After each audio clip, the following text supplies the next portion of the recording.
A case should never go cold.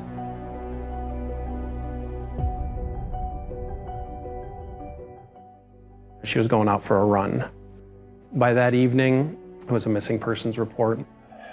And I touched her hand, and she was cold. Tonight, there is speculation that whoever killed Janice Christensen may also have raped other women. I could very well have been killed. They followed every single lead that they had at the time. The case was sitting on a shelf until the technology caught up with it. We started looking at old cold cases, including this case, and that led to the Christensen case and our partnership with BCI and other agencies. The similarities were obvious. You're hoping finally this is what's going to break this case open. And science is amazing. Are we getting this right after all this time? In 1987, we didn't even have the first case that had gone to court with DNA. At the Ohio Bureau of Criminal Investigation, a decades-old cold case gets a new lead. When a new piece of technology helps or a new lead comes in and breathes life back into that case, that's the best thing in the world. Attorney General Dave Yost's cold case unit is called in to test evidence that could solve 2 cases more than 3 decades old. In a million years, I didn't think this was going to happen. Cuyahoga Falls, May of 1987. Michelle Pewitt Howard was 17 when she was attacked at a local metro park. She was bound by shoelaces and raped at knife point. I saw an opportunity to get up and snap the binds around my legs and run. And when I ran through brush. We were in the woods. I ran through brush, somehow ended up back in the parking lot where my car was. And there was a police car sitting there giving my car a ticket for being there after hours. I've never been so happy to see a police officer in my life. Michelle gave a report and submitted DNA evidence. Police called in backup and helicopters to search the park, but no suspect was found. Then, 3 months later, a rape and murder, all too similar. Good evening. The dragnet is out for the murderer of 30-year-old Janice Christensen. Police say Janice left her home in Cuyahoga Falls Monday morning in her car to go running on this path in Hudson. She was supposed to meet her mother back home by noon. When she didn't come home by 5, her husband called police. About the only thing that wasn't normal was that she didn't take the dog with her that day.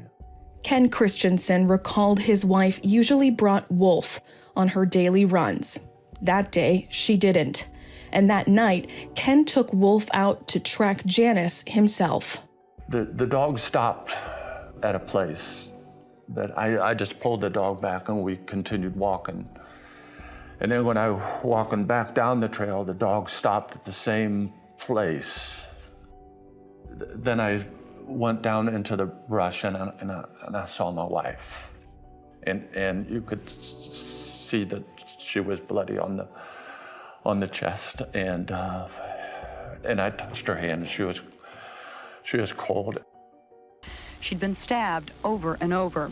Before or after she died, she'd been raped. You know, all sorts of things go through your head. Police in 1987 knew this was a pattern. Both women bound with shoelaces and raped, the weapon a knife. DNA was collected from the Janice Christensen scene too, but they followed every single lead that they had at the time. But unfortunately, there just wasn't enough there. And the investigation kind of went silent for a while.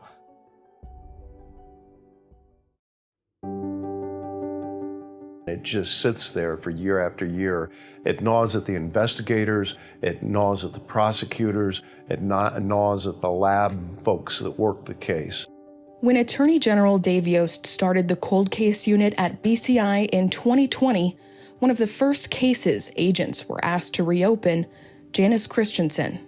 Hudson requested that we assist them in the Christensen matter. So we met with them, and that's when we started really digging into the case and seeing what we had left to see if we had testable DNA. BCI did 2 rounds of testing on the decades-old evidence with no conclusions, so the cold case unit expanded their search to other cases in the area. they came across Cuyahoga Falls and 17-year-old Michelle Pewitt Howard. We were able to take evidence that Cuyahoga Falls had retained in their matter and submit that for retesting. And it was at that point that the evidence in the Cuyahoga Falls case yielded a full DNA profile. That full DNA profile went into CODIS, where we got the match. Miraculously, the DNA evidence from Michelle's case, preserved for 35 years, was the match they'd been looking for. And they needed what Michelle's case had to complete the picture. Police were right back in 1987. Their initial investigative hunch was that these were related, and they were. A match only possible with modern technology. BCI was able to identify this man, Thomas Collier Jordan, as the prime suspect. Now, to find him, the search led agents to Yuma, Arizona, and a grave marker.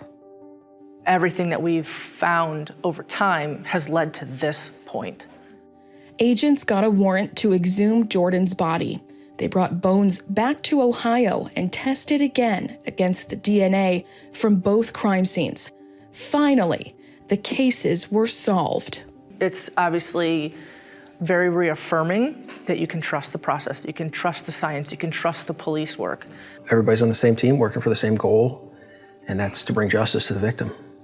4 years since these cold cases were reopened, years of modern research and testing, and now, for Janice's family and for Michelle Pewitt Howard, the answer they'd been missing. I had to ask him to repeat it again. You could have knocked me over with a feather. It never had occurred to me that this could even happen. I didn't realize I was going to have of this kind of relief and weight kind of lifted. There was a lot of different emotions. And one of them was anger because he's dead. But on the law enforcement side, you still feel lacking, right? That we didn't get there in time, that we weren't fast enough. So it cuts both ways. But that's what's keeping the cold case unit motivated. BCI put out an alert on Thomas Collier Jordan to other states where he lived, hoping to close more crimes. It'd be nice to see other people getting that feeling of, it's closed, it's done. They found the guy that did this. Don't be afraid to ask other departments for help and combine resources. Calling BCI, seeing what evidence you have left, and sending it to be tested. It was really the science that solved all this. Solid police work back then, plus advances in technology today, is what made this case possible. Check the DNA and make some victim's family, get a little bit of relief.